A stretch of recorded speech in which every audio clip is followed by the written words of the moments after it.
Devemos muito a uma cidade. Devemos a ela a construção da civilização europeia. Mais ainda devemos a ela o renascimento daquilo que hoje chamamos de mundo ocidental. No ano de 480, nasceu São Bento na Núrcia, aquele que teve a força para mudar a si mesmo e usou essa mesma energia para mudar o mundo. Houve um homem de vida venerável, Bento tanto pela graça quanto pelo nome, que desde a infância possuía um coração maduro. Superior pelo seu modo de proceder, na juventude, a nenhuma volúpia entregou seu coração. E assim, enquanto se achava nesta terra, da qual por algum tempo pudera gozar livremente, desprezou como já murchas as flores do mundo. As obras de Bento falam por si, mas quase tudo o que se sabe sobre sua vida pessoal chegou até nós graças aos diálogos de São Gregório Magno, biógrafo e o primeiro monge a ser eleito papa. Em seu livro, ele registrou os maravilhosos fatos que ouviu e sobre os quais pesquisou por toda a vida. Bento tinha apenas 13 anos quando partiu para a Cidade Eterna. Mas era maduro o suficiente para, em pouco tempo, perceber que a superficialidade que tomava conta da vida social de Roma havia invadido também as suas escolas. A Roma daquele tempo era o que ele menos queria. Logo entendeu que os professores estavam mais preocupados em agradar as famílias ricas do que em corrigir aquela geração de jovens mimados e irresponsáveis, para os quais o conhecimento era a menor das preocupações. Temendo ser engolido pelo rasteiro materialismo e a vida de aparências, decidiu preparar-se sozinho para, um dia, poder ajudar aquelas pessoas. Para isso, teve a coragem não apenas de deixar a escola e sair de Roma, mas de renunciar aos bens e proteção de sua família. A partir daí, ele buscaria inspiração no contato com a natureza, nos estudos profundos e na convivência com as pessoas simples. Ele não queria que nenhum conforto material inadequado pudesse distraí-lo de seus objetivos. Pouco mais que um adolescente, Bento saiu de Roma a pé, em busca de um local isolado. Nesta viagem, foi acompanhado de sua fiel ama, que cuidava dele desde o nascimento e não aceitou deixá-lo partir sozinho. Depois de alguns dias de caminhada, chegam a uma aldeia na região do Lácio e ali conseguem pousada com pessoas caridosas junto à igreja de São Pedro Apóstolo. E foi neste lugar que aconteceu o primeiro milagre de Bento, para mostrar que ele estava na direção certa. Um dia, sua ama pediu às vizinhas que lhe emprestassem um crivo, uma espécie de vasilha de barro com furos, usada para limpar o trigo e outros cereais. Por descuido dela, o crivo emprestado caiu e quebrou. A mulher começou a chorar muito e o jovem Bento, emocionado com o sofrimento, pegou os cacos da vasilha e rezou sobre ela, emocionado, em lágrimas. Quando abriu os olhos, o crivo estava novamente inteiro, sem nenhum sinal de que tivesse sido quebrado. Em pouco tempo, todos os habitantes da região já sabiam do milagre. Penduraram então o vaso restaurado na porta da igreja São Pedro Apóstolo, para que todos se admirassem do poder da fé do jovem Bento, que apenas iniciava sua vida religiosa. A vasilha ficou ali por décadas e sobreviveu a tudo e a todos.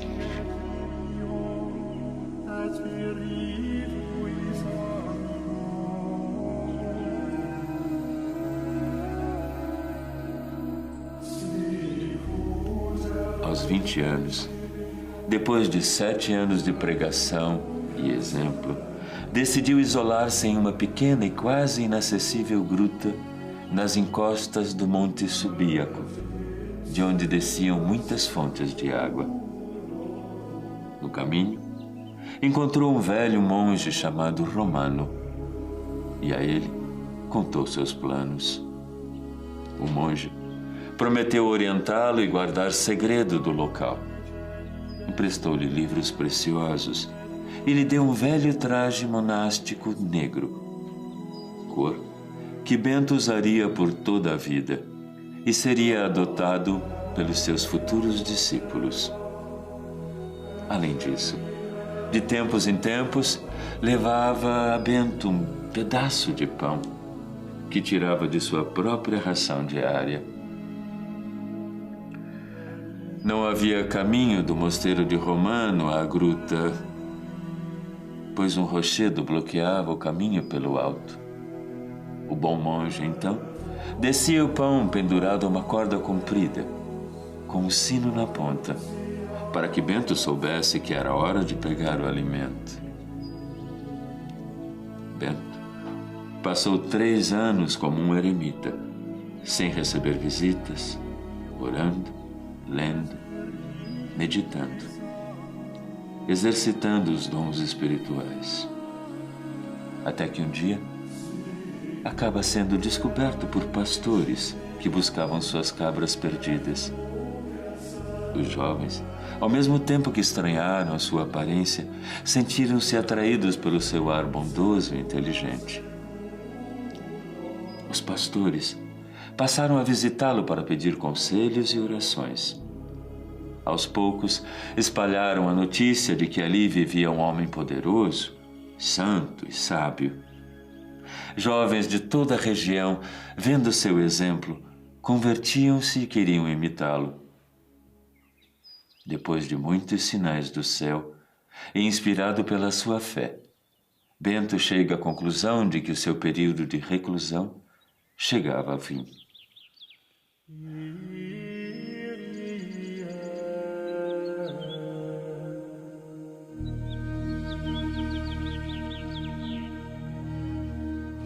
Perto de onde Bento fez o seu retiro, havia o convento de São Cosimato, cujo dirigente havia morrido recentemente. Como a sua fama já era grande, a comunidade foi pedir que ele assumisse a direção. Bento recusou por muito tempo, pois sabia que os seus costumes eram bem diferentes daqueles irmãos. Tanto insistiram que ele acabou aceitando.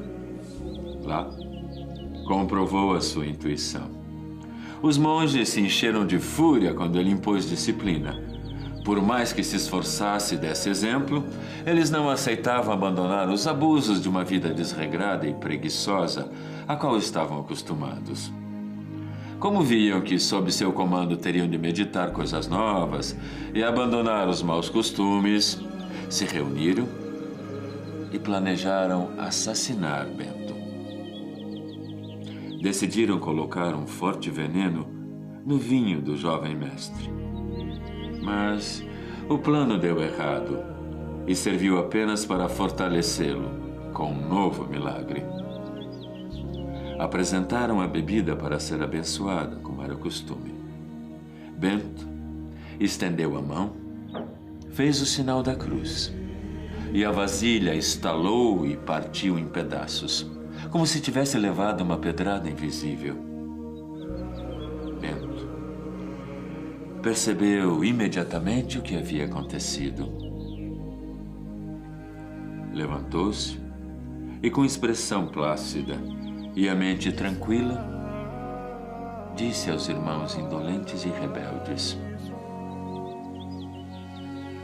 Deus tenha compaixão de vocês, irmãos.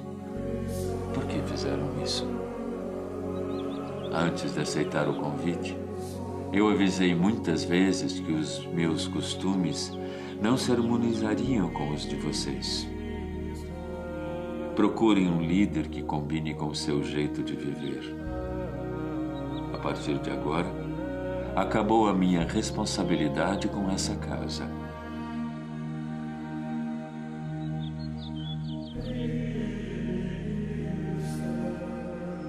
Bento deixou o mosteiro, voltou para Subíaco, recebido entusiasticamente por jovens cheios de energia e fé. Entre eles, os futuros santos Plácido e Mauro. Resolve emigrar para a região de Nápoles. Lá, aos pés do Monte Cassino, ele e seus discípulos constroem, com muito esforço e apoio da comunidade, o seu primeiro mosteiro, usando as pedras de uma antiquíssima construção abandonada. Na verdade, aquele foi o primeiro mosteiro propriamente dito da Europa, e Bento quis fazer dele um modelo para o Ocidente. Para isso, estudou a fundo os regulamentos dos mosteiros orientais, assimilando o que havia de melhor e adaptando o restante ao espírito romano. Uma grande quantidade de discípulos aparece e, para abrigá-los, Bento funda 12 pequenos mosteiros. Seu lema é simples e poderoso: ora et labora, ou seja, rezar e trabalhar. Porém, o trabalho de Bento causa inveja a um sacerdote da região, Florencio. Ele tenta de todas as maneiras impedir que as pessoas procurem o santo. Até que, no ano de 529, cego pelo despeito, Florencio leva um pão envenenado de presente a Bento. Mas o santo, sempre bem inspirado, percebe imediatamente a intenção do padre. Na hora da refeição, Bento ordenou a um corvo, que tinha o costume de ir comer nas suas mãos, que, em nome de Jesus, levasse o alimento envenenado para longe, onde não pudesse ser encontrado. O animal demonstrou medo. Não queria tocar no pão, mas acabou obedecendo. Horas depois, voltou, são e salvo, e foi alimentado pelo monge. Incapaz de desejar o mal a quem tentou matá-lo, Bento toma o episódio como um sinal de Deus, de que deveria se afastar da multidão, para poder ampliar seus serviços.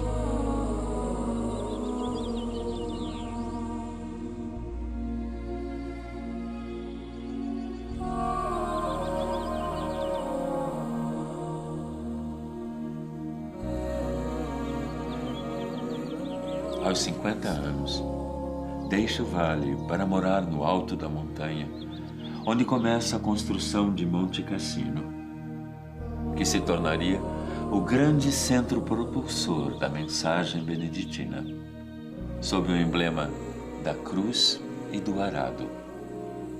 A partir daí, a proposta de Bento começou a se expandir de forma impressionante. A poucos quilômetros dali, Santa Escolástica, sua irmã gêmea, adotou as mesmas regras para as mulheres, dando origem à Ordem das Monjas Beneditinas. Graças a esse monge, de modo simples, salvaram-se da destruição e do esquecimento os tesouros milenares da cultura, da arte, da literatura e da ciência, sem as quais o Ocidente estaria condenado às trevas.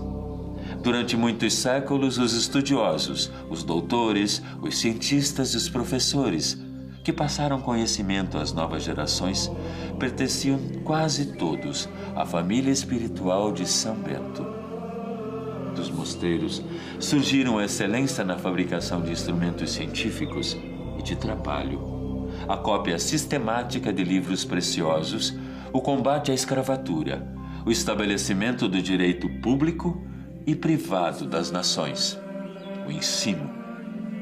A grande eficácia dos regulamentos estabelecidos por São Bento para seus mosteiros fez com que eles fossem adotados por quase todas as demais ordens religiosas.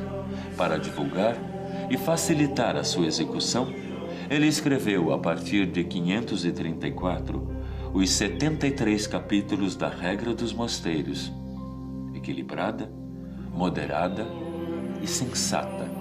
Ela é seguida até os dias de hoje. O poderoso fermento espiritual presente na obra de Bento, expandiu a sua mensagem muito além de sua pequena cidade e do seu país, para forjar o rosto do mundo ocidental, a partir da fé, partilhada entre diferentes povos. Os mosteiros de São Bento formaram pessoas que passaram a história da nossa civilização pela sua sabedoria, ciência e santidade. Eles eram escolas, hospitais, laboratórios, hospedarias que espalhavam a luz que mais tarde revolucionaria o mundo com o humanismo e a renascença. Além disso, ensinaram aos povos da Europa novas técnicas de agricultura, criação de animais, preparo e conservação de alimentos. Até hoje, as regiões no entorno dos mosteiros são centros de excelência mundial na produção de queijos, presuntos, salames, linguiças, vinhos, cervejas, doces, compotas e conservas. E a Igreja deve a essas oficinas de oração e trabalho nada mais, nada menos que 23 papas, 5.000 bispos e cerca de 3.000 santos canonizados. A vida de São Bento foi cercada de fatos extraordinários. Por inúmeras vezes, ele livrou a si mesmo, irmãos monges e pessoas do povo da influência de espíritos malignos, e por isso é visto por muitos como um poderoso exorcista. Bento tinha também, em alto grau, os dons da visão à distância, da leitura de pensamentos e previsão do futuro.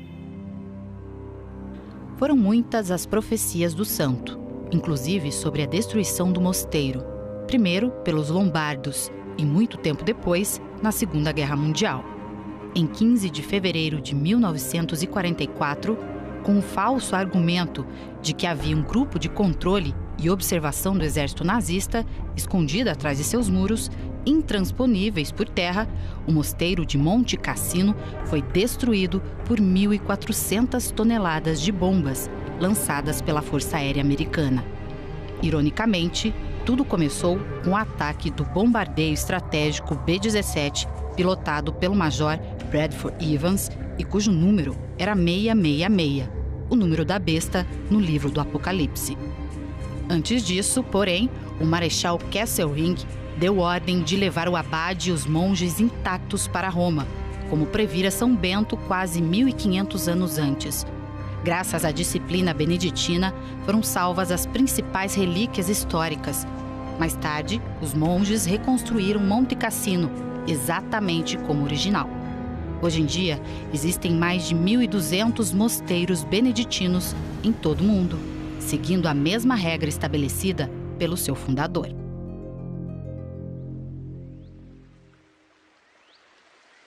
Confirmando uma de suas profecias, São Bento morreu em 21 de março de 547, aos 67 anos, 42 dias depois da irmã Santa Escolástica, deixando um legado incalculável. A pequena gruta em que ele viveu como eremita por 3 anos é até hoje uma fonte inesgotável de incontáveis milagres.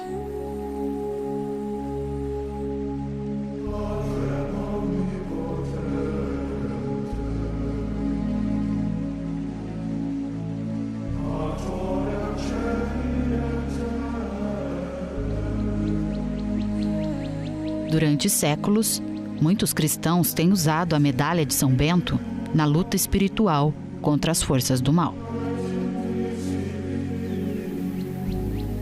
Por mais de 1000 anos, a existência da medalha de São Bento foi vista como um mito.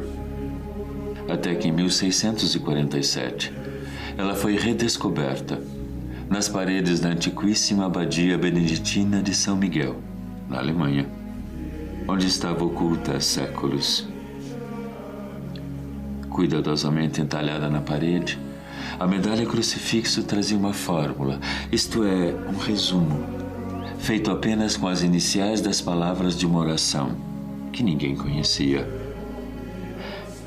Examinando os livros do mosteiro, os estudiosos encontraram uma ilustração de 1415, na qual São Bento aparecia segurando uma cruz e uma flâmula que, para a alegria deles, continha exatamente a oração da medalha. Os versos são considerados uma forma de exorcismo, um pedido de proteção contra as tentações e os maus pensamentos. E se tornaram famosos com o nome de Vade Retro Satana. A medalha tem na frente a imagem de São Bento trazendo nas mãos uma cruz e um livro aberto com a frase: sejamos protegidos pela sua presença na hora de nossa morte. No verso, há uma imagem da cruz e as letras iniciais da poderosa oração que você está convidado a utilizar sempre que estiver precisando.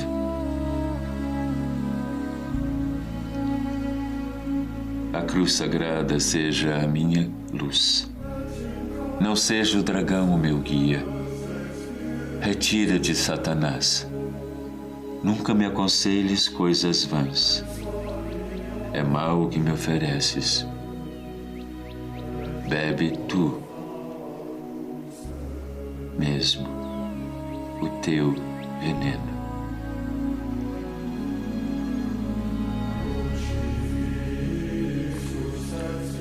Rogai por nós, bem-aventurado São Bento, para que sejamos dignos das promessas de Cristo. Amém.